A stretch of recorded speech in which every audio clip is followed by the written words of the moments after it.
Amigas y amigos de Portales Interior, nuevamente bienvenidos a una nueva edición audiovisual de nuestro portal, en el cual siempre estamos indagando sobre temas de importancia para ustedes, para la opinión pública, y que de seguro van a ser de mucha profundidad y de provecho para todos.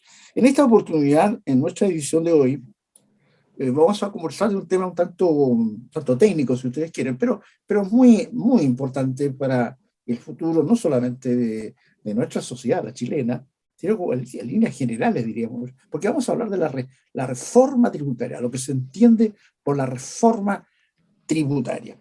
Hemos invitado en esta ocasión a un experto en el tema, para que nos auxilie, nos ilumine con sus conocimientos respecto de estos temas tan un poco técnicos, pero tan necesarios de conocer. Nos referimos al abogado Gonzalo Polanco, quien es un abogado de la Universidad de Chile, máster en Derecho en la London School of Economic, Political and Science, también es magíster en tributación de la Universidad de Chile, y actualmente ocupa el cargo de director ejecutivo del Centro de Estudios Tributarios de la Universidad de Chile, de modo tal que estamos ante una verdadera autoridad de la materia. Gonzalo, muy bienvenido al Portal Interior. Muchas gracias por aceptar nuestra invitación. Muchas gracias a ustedes, Paulino, por la invitación, y un gran saludo a todas aquellas personas que nos escuchan. Ok. Gonzalo, a ver, para empezar, el tema de la reforma tributaria está hoy día muy latente, en parte, claro, por la contingencia, la convención constitucional, la asunción del nuevo gobierno, sus nuevos planes. En Chile ha habido en los últimos años bastantes iniciativas al respecto, ¿no? En los gobiernos del presidente Lagos, recuerdo también de la presidenta Bachelet, se han hecho esfuerzos, ¿no?, para ir acomodando nuestras finanzas, digamos. Pero hoy día adquiere mayor importancia, Gonzalo, porque la sensación que existe es que como que hay un clima que algunos llaman irónicamente fundacional, en el sentido de que hay muchas cosas por hacer y al parecer no se tienen los recursos necesarios y se está hablando ya de una reforma tributaria. Entonces yo empezaría, Gonzalo, por una visión suya sobre por qué se pretende siempre hacer una reforma tributaria. ¿Cómo se puede hacer una reforma tributaria cuando las circunstancias al parecer son un poco difusas, hay muchas cosas por hacer y al parecer pocos recursos? ¿Cómo lo enfocan ustedes los técnicos, los economistas, los abogados, esta materia?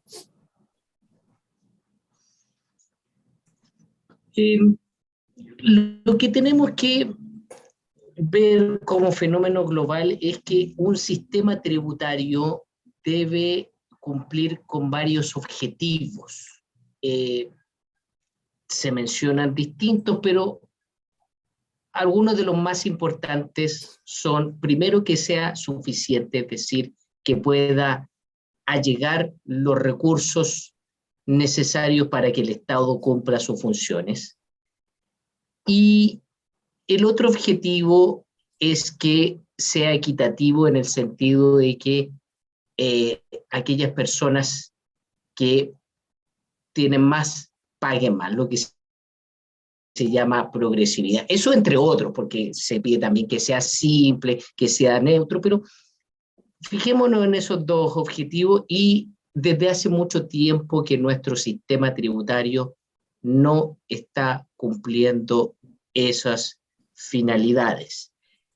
Todos sabemos que el Estado chileno, el fisco, tiene un déficit estructural y efectivo que ha ido aumentando y que empieza a ser bastante preocupante, como lo reflejó hoy día el ministro Marcel en una presentación que hizo en el Congreso. Eso desde el punto de vista de la suficiencia, y se hace más insuficiente considerando que el Estado va a enfrentar nuevas demandas de gasto.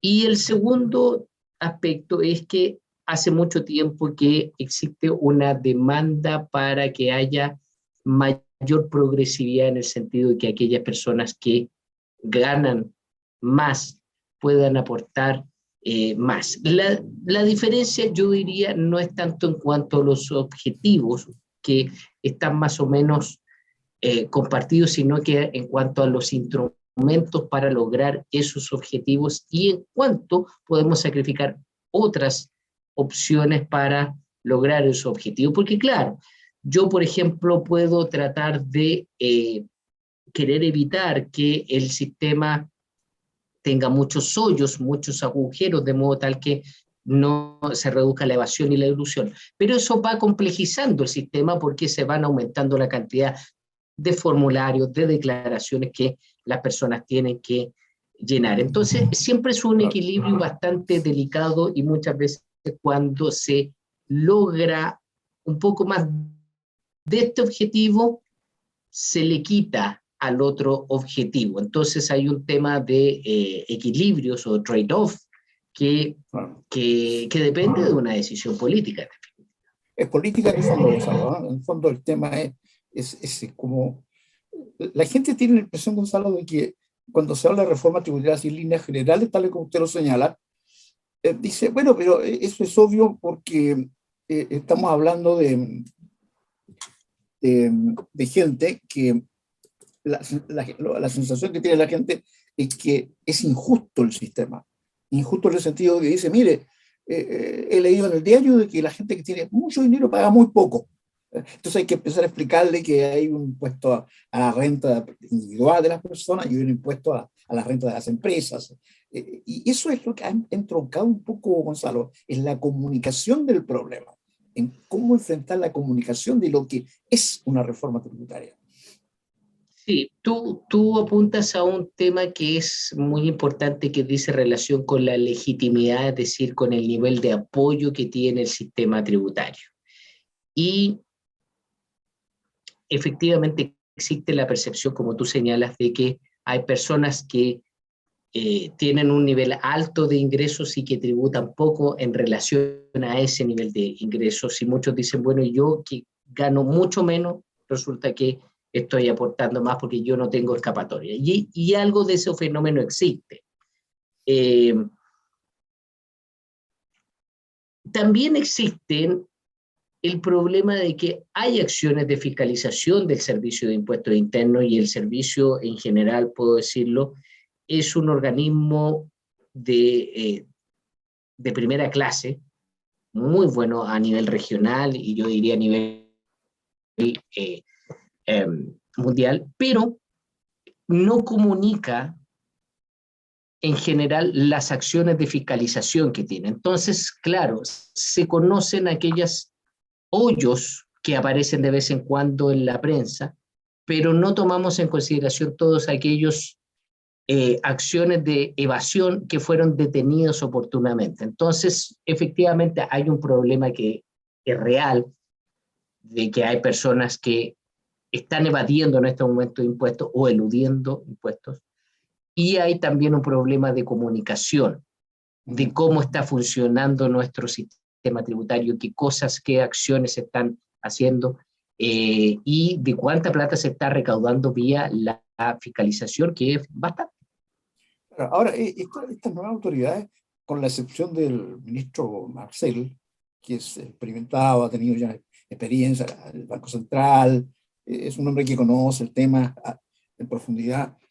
Sin embargo, los equipos económicos que han asumido recién sus funciones no tienen tanta experiencia, digamos. Entonces allí quizás el factor político va a influir más. Y uno siempre escucha por allí en pasillo, nosotros los periodistas también tenemos otras fuentes donde nos informamos sobre la diferencia que hay entre un economista y lo que se denomina la política económica. Es decir, aquella adecuación de los instrumentos económicos para ponerlos al servicio de una idea. Usted, Gonzalo, ¿cómo ve este ímpetu que tienen las nuevas autoridades, sobre todo los más jóvenes, el Ministerio de Economía y el Ministerio de Hacienda, por impulsar una reforma que va a ser difícil? Nos da la impresión, porque no hay mayorías suficientes en la Cámara de Diputados, menos en el Senado, y porque además los recursos son tanto limitados, me da la impresión. Sí. Mira, hay varias cosas que deberíamos tener en consideración. Lo primero es que nosotros hemos hablado de distintos objetivos en el sistema tributario, ¿cierto? Equidad, que logre suficiencia, que no complejice mucho, y hemos hablado de que no siempre estos objetivos van de la mano. Entonces, ¿qué cosas priorizar? Eso es una decisión de carácter política, ¿ah? Que toman los gobiernos, y entonces un gobierno puede decir, mire, ¿sabe qué? Para mí es muy importante aumentar los grados de progresividad del sistema y en consecuencia esa es mi decisión. Y dada esa decisión, la técnica, aquellos que entendemos y conocemos un poquito más en profundidad el sistema tributario, podemos entregar las mejores herramientas o entregar la mejor evidencia disponible respecto de cómo lograr mejor ese objetivo de carácter político. Pero el objetivo lo define la política. Los equipos técnicos se están recién armando. Yo creo que hay que dar un espacio suficiente como para que se consoliden. No hay tanto tiempo tampoco, no se pueden tomar muchos años en esto, se están consolidando. Y hay que considerar que en todo tipo de reformas se cuenta con el soporte técnico del Servicio de Impuestos Internos, que tiene profesionales muy buenos. Dicho eso, el tema técnico yo diría que está bastante cubierto en general porque Chile, yo sé que puede parecer un poquito soberbio, pero tiene buenos técnicos en materia tributaria. El asunto está en la política y ahí en la política, claro, sabemos que tenemos un Congreso que va a estar dividido, donde no existen grandes consensos y se vislumbra una discusión que puede tornarse en algunos momentos un tanto áspera. Dicho eso, lo que nosotros como academia siempre hemos señalado que sería ideal que los gobiernos, antes de presentar los proyectos de ley, convocaran a un acuerdo de carácter técnico para no entregar toda la política. Si nosotros vemos las últimas reformas, hay muchas disposiciones que son de carácter muy técnico y en los que entre los técnicos existían un alto grado de consenso. Y no tiene mucho sentido en realidad entregarlo eso a una discusión parlamentaria completa. Se podría llegar con un acuerdo técnico y decir, mire, en estas cosas no tenemos consenso, ustedes decían esto, y de esta forma delimitar un poco la discusión para que no estemos cada cierto tiempo discutiendo completamente el sistema tributario como ha sucedido. Hay experiencias en torno a esto, por ejemplo, en Reino Unido, que también tenía discusiones muy fuertes en torno a esto, creó una comisión que se llama la Comisión Mirrlees, ¿ah? En honor al académico John Mirrlees, que presidió esta comisión y que terminó con conclusiones que fueron adaptadas por el Parlamento. Y eso no quiere decir que el Parlamento no haya discutido también lo que tiene que discutir. Eso es parte del juego democrático. Pero se adaptaron muchas de estas recomendaciones y fue tan bueno este informe que además fue tomado por otras legislaciones de otros países que se basan fuertemente en la legislación británica, Australia. Claro, claro. El tema, Gonzalo, también volviendo a la política económica, digamos, que es la que tiene mayor repercusión en la opinión pública, digamos, más que los tecnicismos, porque al final de cuentas, cuando se entra un área científica, por darle alguna nominación, es poco lo que se puede opinar, porque ellas son normas, son reglas claras que deben seguirse así. Pero cuando entramos al terreno de lo que se hace con los instrumentos, empieza el tema a ponerse crespo, como usted señala, Gonzalo. Por ejemplo, el tema de la evasión y elusión. Se afirma que en Chile se hace un poco la vista gorda respecto del tema de ponerle un verdadero coto a este tema de la evasión, ¿no? Porque no puede ser de que todos tengan consenso de que hay, incluso los empresarios, incluso gente que tiene intereses económicos que defender, lo reconocen. Ellos reconocen de que hay una cierta ligereza en relación a la carga tributaria que debían ellos sostener. ¿Cómo se resuelve ese problema? ¿Es un problema ético? ¿Es un problema político? ¿Es un problema económico? ¿Cómo se resuelve, Gonzalo, eso? Como todos los problemas complejos son multifactoriales y hay que atacar los distintos factores. Hablemos de algunos solamente. Uno de los primeros principales problemas para tener una lucha fuerte en contra de la evasión y la elusión es que no la conocemos. Chile, desde hace muchos años, mide la evasión de manera oficial, digamos, por entidades oficiales, en cuanto al IVA, pero no tenemos medición oficial de la evasión del impuesto a la renta, que es el segundo impuesto más importante desde el punto de vista recaudatorio. Hay unas estimaciones que hizo el año pasado un académico, Michel Jorrat, pero que son estimaciones no oficiales. Entonces, un primer aspecto es que nosotros deberíamos conocer el fenómeno y tratar de ver dónde se está produciendo la evasión para, de esta forma, generar planes que sean inteligentes para combatirla. Porque claro, mucha gente dice, mire, las personas de alto ingreso tienen evasiones muy sofisticadas, contratan estudios de abogados, contadores, auditores, que les ayudan a evadir. Y no me cabe la menor duda que algo de eso hay. El asunto es que no sabemos cuánto y de qué forma se está produciendo esta evasión.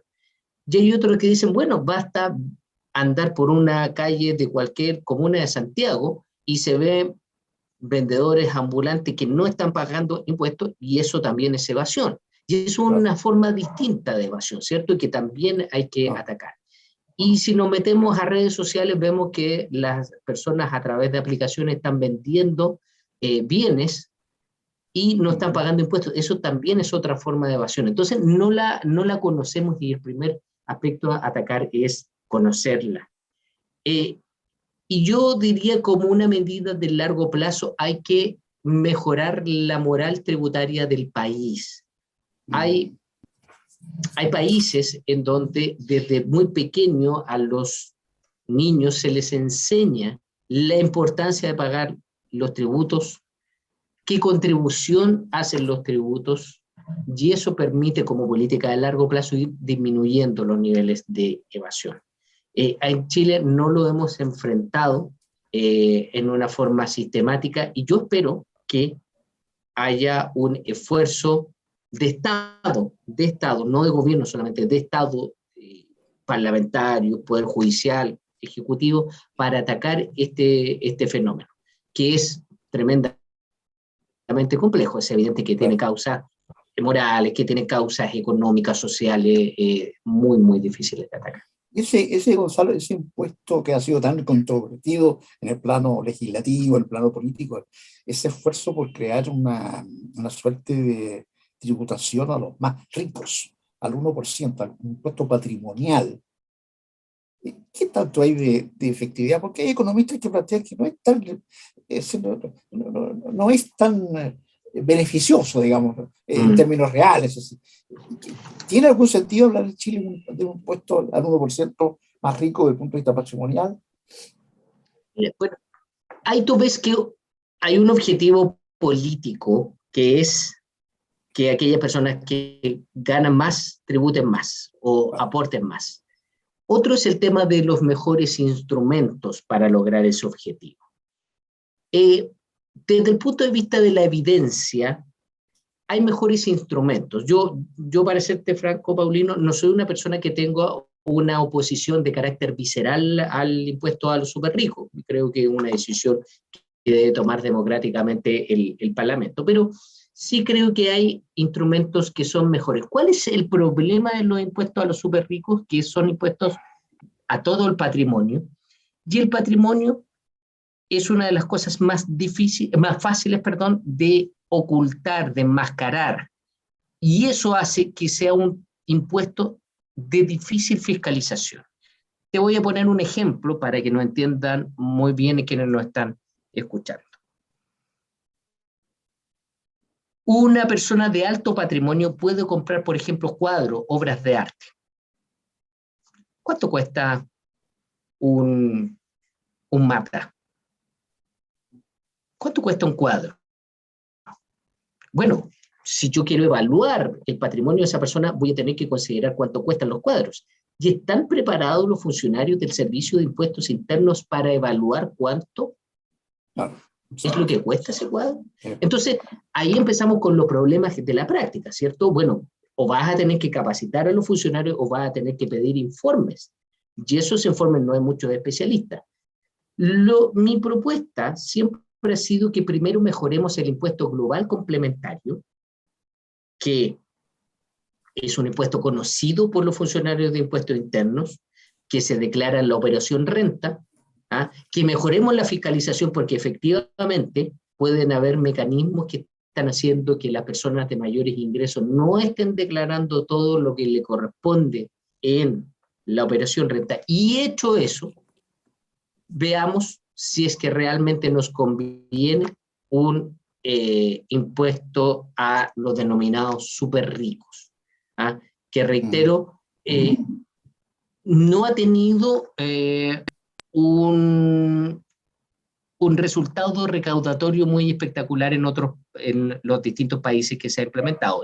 La experiencia más exitosa fue de Suiza hace mucho tiempo atrás, que logró cerca de un 1% del PIB, que no es mucho, y considerando que, bueno, la administración tributaria de Suiza tiene ciertas ventajas en cuanto a tecnología, en cuanto a recursos, etc.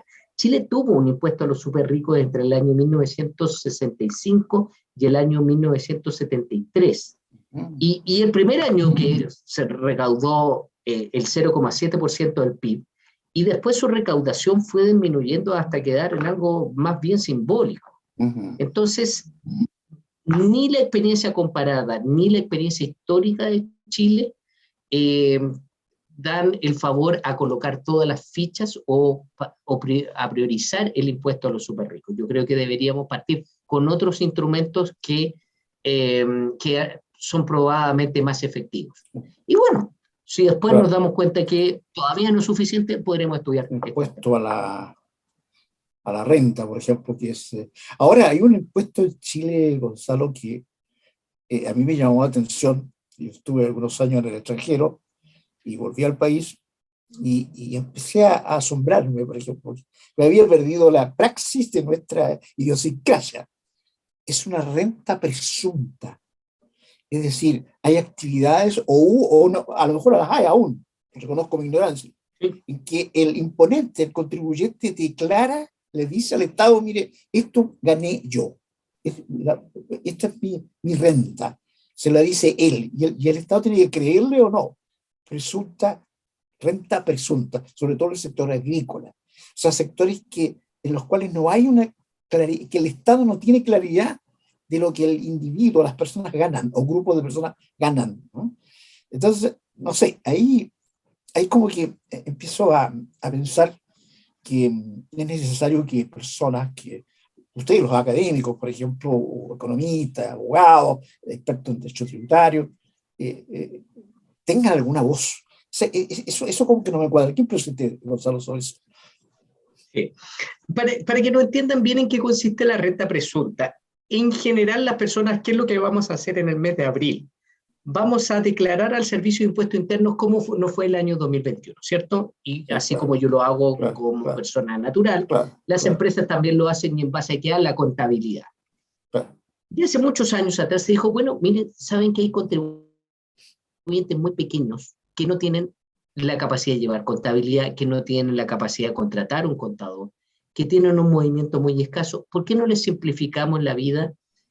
Y entonces, ¿por qué se llama renta presunta? Porque el Estado presume lo que tú ganaste. Puede ser que no te hayas ganado nada, pero el Estado presume que tú ganaste algo. Por ejemplo, tú eres un pequeño agricultor, tienes un terreno y el Estado dice, mira, ¿cuánto es el avalúo fiscal de tu terreno? 100 millones. Ah, perfecto. Ya, vamos a presumir que tu renta es de el 10%. Entonces, lo que ganaste el año pasado es 10 millones, ya eso le aplicamos la tasa del impuesto del 25%. Y me va a pagar 2,5. ¿Y por qué se llama presunta? Porque, bueno, yo puedo no haber plantado nada, igual voy a pagar los 2,5 millones. O me puede haber ido excelente, haber ganado mucho más y voy a pagar los 2,5 millones.